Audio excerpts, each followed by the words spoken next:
PPM चॅनलवर तुमचं स्वागत आहे. तर आज आपण बनवणार आहोत फरसाण्याची भाजी. बघा, ही आपली भाजी तयार आहे. अशाच नवनवीन रेसिपीजसाठी, साध्या सिंपल रेसिपीजसाठी चॅनल सबस्क्राईब करा आणि पूर्ण व्हिडिओ न स्किप करता बघत राहा, जेणेकरून मी काय बोलते हे तुम्हाला कळेल. तर इथे मी आधीच कढई ठेवलेली आहे गरम करायला. त्यामध्ये आपण घालणार आहोत कांदा.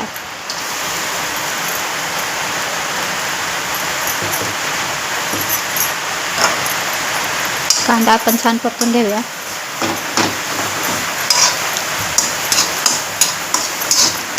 पावसाळा चालू झाला की आपल्याला काही ना काहीतरी असं तेलकट वगैरे खाऊ वाटतं, चमचमीत. गॅस जरा फास्ट केला आहे मी. आज फरसाण्याची भाजी बनवून दाखवूया तुम्हाला. कांदा बघा भाजत आला आहे. आता यात आपण तेल घालूया. गॅस कमी करतो.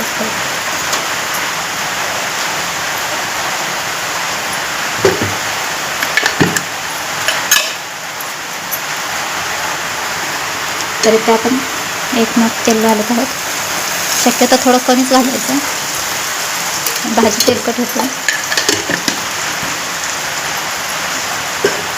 फरसाण्याला आधीच तेल असतं, मीठ असतं, चटणीसुद्धा असते त्यामध्ये, मसाला. त्यामुळे सगळं थोडं थोडं घालणार आहोत आपण. तेलसुद्धा मी एक माप घातलं नाही पूर्णपणे, अर्धच घातलेलं आहे.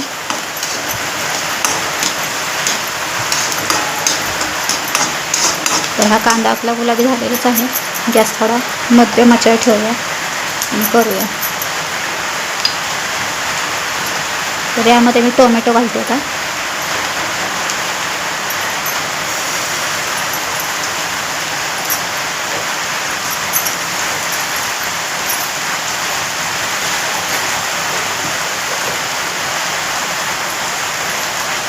आणि थोडंसं जिरंसुद्धा घालते, एकदम थोडंसं.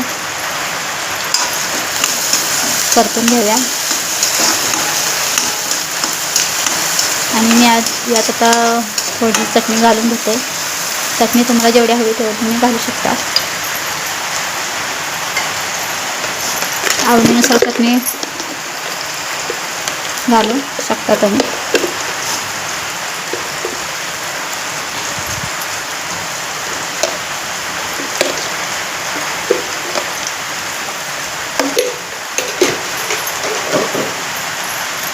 चटणी घातलेली आहे मी. आता यात मी थोडासा पावभाजी मसाला घालणार आहे. त्याने भाजी खूप छान लागते पावभाजी घातल्यावर. पावभाजीचा मसाला घातल्यावर भाजीला खूप छान चव येते. त्यामुळे थोडासा घालणार आहे. ऑप्शनल आहे, तुम्हाला हवं तर तुम्ही घालून बघू शकता किंवा नाही घातलं तरी चालतंय. आता गॅस बारीक करते मसाला जळून.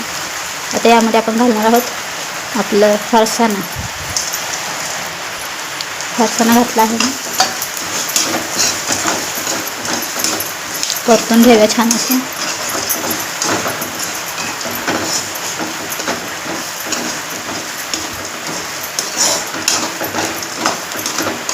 मस्त वाटतं असं वाटतं खावं असं.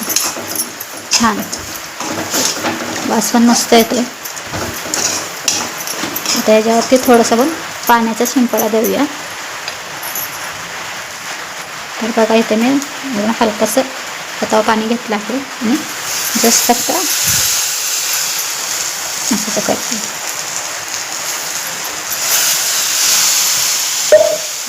मिक्स करून घेऊया.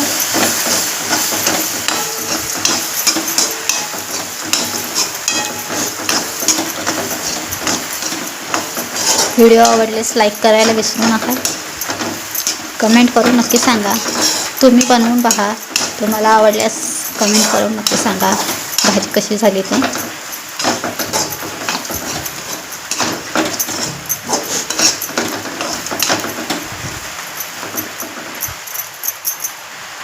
आपण ह्याला पुन्हा एकदा पाण्याचा शिंपडा मारून झाकण ठेवून 2 ते 3 सेकंद ठेवणार आहोत, पाणी टाकून. थोडंसं जास्त नाही पाणी घालायचं आपल्याला. परत असं हातानेच पाणी टाकायचं आहे.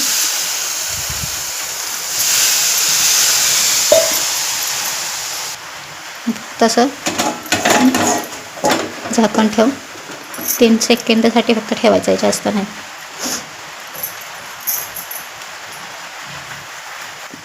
3 सेकंद झालेले आहेत, तर मी लगेच बघते. तुम्हाला जर वाटलं तर मऊ फरसाणा हवा आहे तुम्हाला एकदम मऊ अशी भाजी, तर तुम्ही यात पाणी घालूनसुद्धा करू शकता.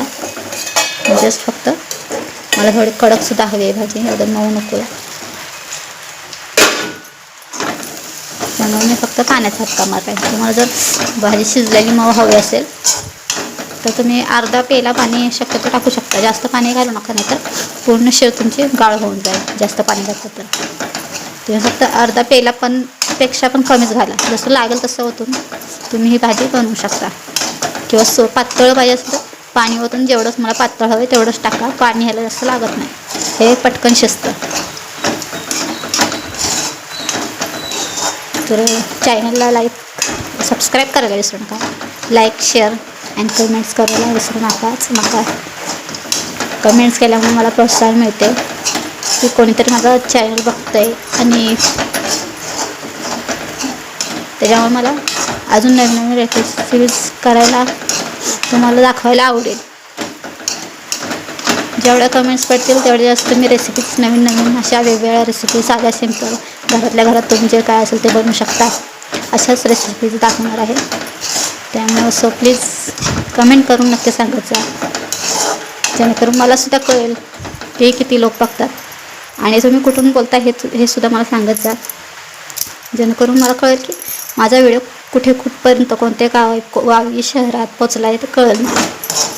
चला तर म्हणजे आपली भाजी तयार झाली आहे. गॅस बंद करूया. मी मीठ घातलेलं नाही कारण मी शेव आधी खाऊन बघितले आहे, त्याच्यामध्ये मीठ आहे भरपूर, त्यामुळे भाजी मी मीठ घातलं नाही. प्रश्न असतील तुमचे कमेंटमध्ये मला नक्कीच सांगा. आणि मी शिमला मिरची आणि बटाट्याची भाजीसुद्धा टाकली आहे, ती सुद्धा बघा भाजी कशी झाली आहे ते पण नक्की सांगा मला. चला भेटूया पुढच्या व्हिडिओमध्ये.